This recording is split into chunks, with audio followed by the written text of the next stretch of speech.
Shalom, selamat pagi Bapak Ibu, saudaraku yang Tuhan Yesus kasihi.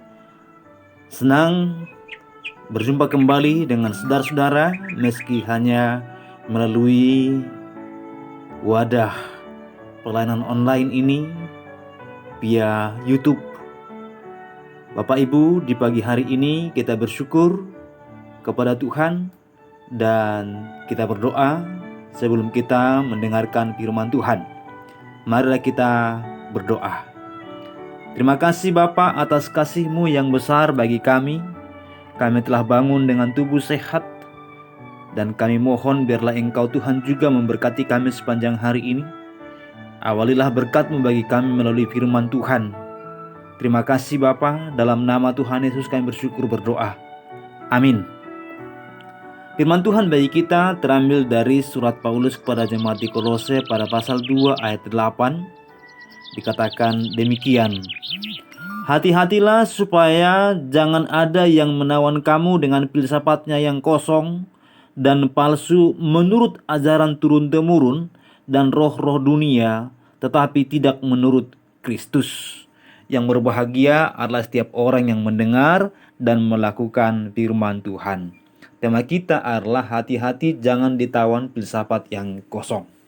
Saudaraku, jika kita membahas tema ini mungkin bertanya-tanya, apa itu filsafat yang kosong?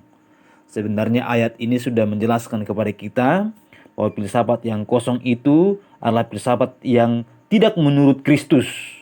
Bahwa filsafat yang didapatkan secara turun-temurun. Bahwa filsafat dunia yang justru bertentangan dengan kehendak Tuhan. Saudara, itu berarti bahwa filsafat kosong yang dimaksud pada bagian ini adalah pengajaran-pengajaran mistis, pengajaran-pengajaran yang turun-temurun dari nenek moyang yang sangat bertentangan dengan kebenaran firman Tuhan. Dan saudara-saudara yang terkasih nama Tuhan, kita orang-orang yang berada di wilayah Asia sering sekali melihat, mendengar, bahkan juga mungkin merasakan ajaran-ajaran yang memang bertentangan dengan firman Tuhan. Ajaran-ajaran yang diturunkan dari nenek moyang kita yang sungguh-sungguh bertentangan dengan firman Tuhan. Misalnya adanya istilah perjaga atau ilmu menjaga diri dengan mungkin benang, atau mungkin dengan keris, atau mungkin dengan peralatan-peralatan lain. Nah, itu adalah ajaran-ajaran nenek moyang, ajaran-ajaran turun-temurun yang sesungguhnya adalah dari roh-roh dunia yang bukan dari Tuhan. Tetapi yang lebih dalam dimaksud daripada ayat ini adalah bahwa di jemaat Kolose pada masa itu adanya pengajaran yang mencampur adukan antara kebenaran dengan ketidakbenaran.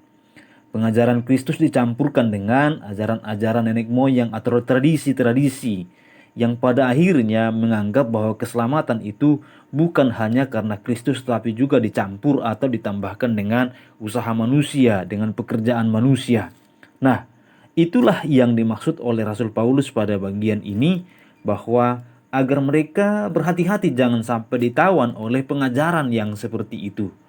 Kata filsafat sendiri berarti dari dua kata, yaitu philo dan sophia, yaitu cinta hikmat sebenarnya.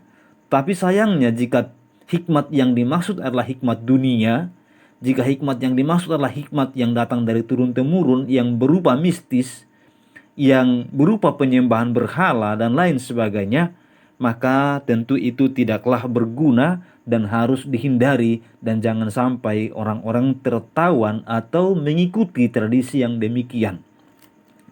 Kalau dalam King James Version dikatakan bahwa menurut ajaran turun-temurun, itu dikatakan according to the tradition of man. Jadi tradisi dari manusia, tradisi-tradisi masa lalu, tradisi-tradisi nenek moyang. Atau dalam bahasa aslinya kata ten paradosin, ton anthropon. Nah, artinya cerita-cerita nenek moyang, tradisi-tradisi, legenda, mitos-mitos yang pada akhirnya dianggap sebagai kebenaran dan mengikutinya. Nah, sampai-sampai pada akhirnya orang menyembah kepada gunung, kepada gua, kepada batu besar untuk keselamatan jiwanya.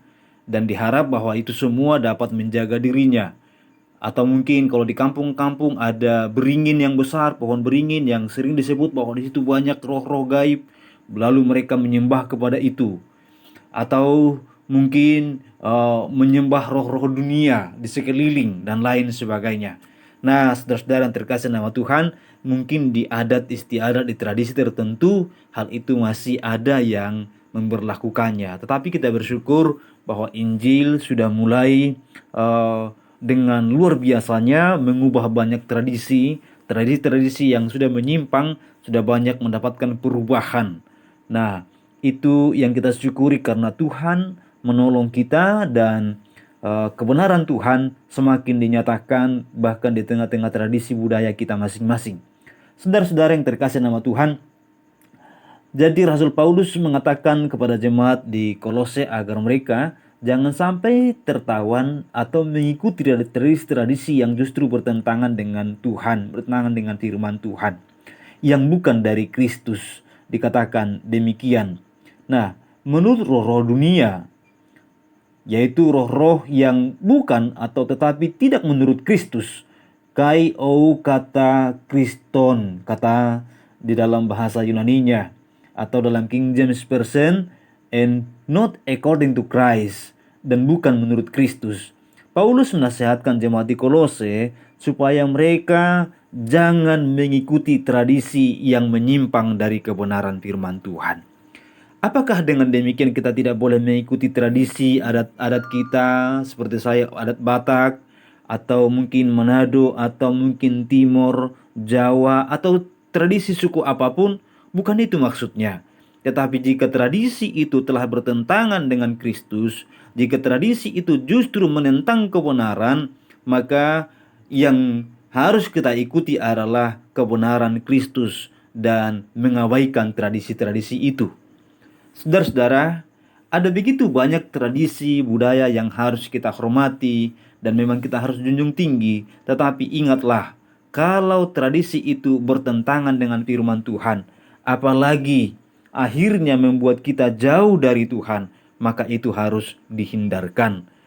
Kristus, kebenarannya harus menggarami dunia, harus menerangi dunia, tentu juga menggarami tradisi, menggarami budaya kita, menerangi tradisi-tradisi dan budaya-budaya kita.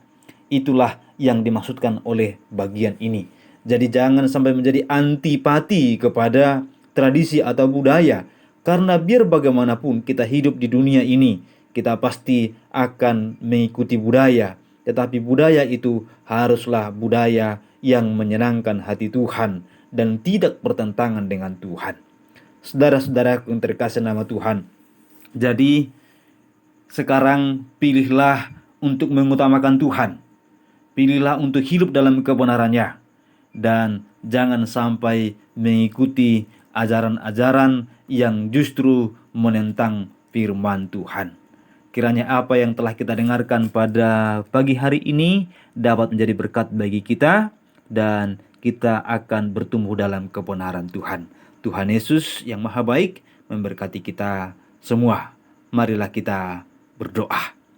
Terima kasih Bapa untuk kasih Tuhan yang kami terima sepanjang hidup kami. Terima kasih buat pagi ini kami sudah merenungkan firman Tuhan yang mengajarkan agar kami jangan tertawan oleh filsafat yang kosong atau ajaran-ajaran turun-temurun, ajaran-ajaran nenek moyang, yang jika hal itu bertentangan dengan firman Tuhan.